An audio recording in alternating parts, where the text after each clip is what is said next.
Prinsip-prinsip dan proses perencanaan pendidikan. Perencanaan pendidikan. Proses penyusunan keputusan.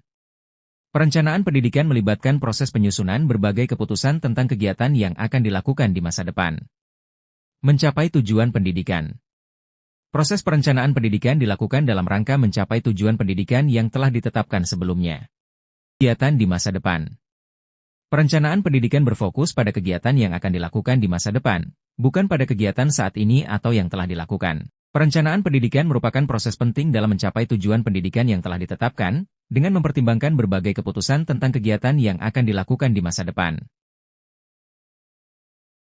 Prinsip-prinsip perencanaan pendidikan. Berorientasi pada tujuan.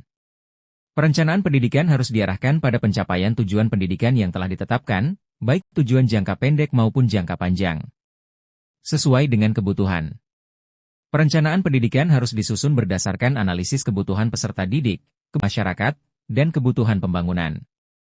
Komprehensif dan terpadu. Perencanaan pendidikan harus mencakup seluruh aspek dan komponen pendidikan secara terpadu, serta mempertimbangkan keterkaitan antara berbagai komponen. Fleksibel dan adaptif. Perencanaan pendidikan harus bersifat fleksibel dan adaptif, sehingga dapat menyesuaikan dengan dan perkembangan yang terjadi. Partisipatif. Perencanaan pendidikan harus melibatkan berbagai pemangku kepentingan, termasuk peserta didik, orang tua, masyarakat, dan pemerintah. Prinsip integralitas. Perencanaan pendidikan harus dirancang secara holistik, dengan mempertimbangkan berbagai aspek kehidupan yang saling terkait. Hal ini mencakup aspek ekonomi, sosial, budaya, dan politik, sehingga sistem pendidikan dapat memberikan kontribusi yang optimal bagi pembangunan masyarakat secara komprehensif. Prinsip fleksibilitas kemampuan menyesuaikan perubahan. Fleksibilitas perencanaan. Responsif terhadap kebutuhan baru. Kemudahan penyesuaian. Prinsip efektivitas. Persentase pencapaian tujuan yang telah ditetapkan. Sekolah dasar. Sekolah menengah pertama.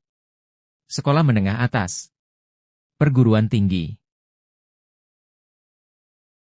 Prinsip efisiensi. Perencanaan strategis. Menetapkan tujuan dan sasaran yang jelas serta menganalisis sumber daya yang tersedia untuk mencapainya secara optimal. Alokasi sumber daya. Mengalokasikan sumber daya seperti dana, tenaga kerja, dan fasilitas secara efektif untuk mencapai tujuan yang telah ditentukan. Minimalisasi biaya. Mengoptimalkan penggunaan sumber daya dengan meminimalkan biaya tanpa mengurangi kualitas layanan pendidikan. Evaluasi dan perbaikan berkelanjutan. Melakukan evaluasi secara berkala untuk mengidentifikasi peluang perbaikan dan meningkatkan efisiensi secara terus-menerus. Inovasi teknologi. Memanfaatkan teknologi untuk meningkatkan efisiensi, seperti otomasi proses, pembelajaran digital, dan analisis data. Prinsip kesinambungan. Mempertimbangkan tujuan jangka pendek dan jangka panjang. Perencanaan pendidikan harus menyeimbangkan kebutuhan saat ini dan visi masa depan. Mengintegrasikan program-program baru dengan yang sudah ada. Memastikan transisi yang lancar dan sinergi antara inisiatif pendidikan baru dan yang sudah berlangsung. Memetakan kesenjangan antara kondisi sekarang dan kondisi ideal. Analisis kekuatan, kelemahan, peluang, dan ancaman dalam sistem pendidikan saat ini. Membangun sistem monitoring dan evaluasi berkelanjutan. Mengukur kemajuan dan menyesuaikan rencana dengan dinamika yang terjadi. Proses perencanaan pendidikan. Proses pengembangan dan implementasi strategi untuk mencapai tujuan pendidikan yang efektif dan efisien. Tingkatan perencanaan pendidikan. Makro, nasional. Perencanaan pendidikan pada tingkat makro mencakup keseluruhan sistem pendidikan nasional. Meso, regional, provinsi. Perencanaan pendidikan pada tingkat meso dilakukan pada lingkup provinsi atau wilayah. Mikro, institusional. Perencanaan pendidikan pada tingkat mikro dilakukan pada tingkat sekolah atau institusi pendidikan. Tahapan perencanaan pendidikan. Analisis situasi. Menganalisis kondisi pendidikan saat ini, termasuk aspek internal seperti ketersediaan sumber daya dan aspek eksternal seperti tren dan isu-isu yang mempengaruhi sistem pendidikan. Penetapan tujuan. Menentukan tujuan dan sasaran yang jelas dan terukur untuk perencanaan pendidikan berdasarkan hasil analisis situasi. Formulasi strategi. Mengembangkan strategi dan rencana aksi yang efektif untuk mencapai tujuan yang telah ditetapkan, dengan mempertimbangkan sumber daya dan kendala yang ada. Implementasi. Menerapkan rencana dan strategi yang telah disusun, dengan memastikan koordinasi dan kolaborasi yang baik pemangku kepentingan. Evaluasi.